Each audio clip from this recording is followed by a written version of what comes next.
ಪ್ರೊಸೀಡಿಂಗಲ್ಲಿ ಆಗಿದೆ, ನೋಟ್ ಮಾಡ್ಕೊಂಡದ್ದು ಈಗ ನನ್ನ ಹತ್ರ ಸದ್ಯಕ್ಕಿಲ್ಲ.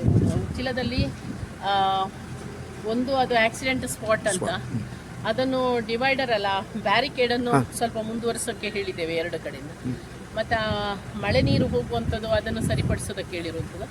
ಮತ್ತು ಎರಡನೇದಾಗಿ ಅದು ಡಿವೈಡರ್ ಇರುವಂಥದ್ದು ಬೇರೆ ಕಡೆ ಬರಬೇಕು ಅಂತ ಲೋಕಲ್ ಅವರು ಹೇಳ್ತಾ ಇದ್ರು, ಸ್ವಲ್ಪ ಮುಂದೆ ಎಲ್ಲೋ ಕಟ್ ಆಗಬೇಕು, ಈಗ ಡೈರೆಕ್ಟ್ ಇದಾಗ್ತಾ ಇದೆ ಅಂತ, ಅದು ಆಕ್ಸಿಡೆಂಟ್ಗೆ ಹೆಚ್ಚು ಕಾರಣ ಆಗುತ್ತೆ ಅಂತ. ಅದನ್ನು ಪೊಲೀಸ್ ಮತ್ತು ಇವರಿಗೆ ನ್ಯಾಷನಲ್ ಹೈವೇ ಜಾಯಿಂಟಾಗಿ ಇನ್ಸ್ಪೆಕ್ಷನ್ ಮಾಡಿ, ನಮ್ಮದು RT ಅಂತ ಇದೆ, ರೋಡ್ ಟ್ರಾನ್ಸ್ಪೋರ್ಟ್ ಅಥಾರಿಟಿ ಅಂತ, ಅದರಲ್ಲಿ ನಾವು ಬ್ಲ್ಯಾಕ್ ಸ್ಪಾಟ್ಗಳನ್ನು ಅಲ್ಲಿಟ್ಟು ನಾವು ತೀರ್ಮಾನ ತಗೊಳ್ತೀವಿ. ಅಲ್ಲಿ ಏನೇ ಬದಲಾವಣೆ ಮಾಡಬೇಕಿದ್ರೂ ಅಲ್ಲಿ ತೀರ್ಮಾನ ಆಗುತ್ತೆ.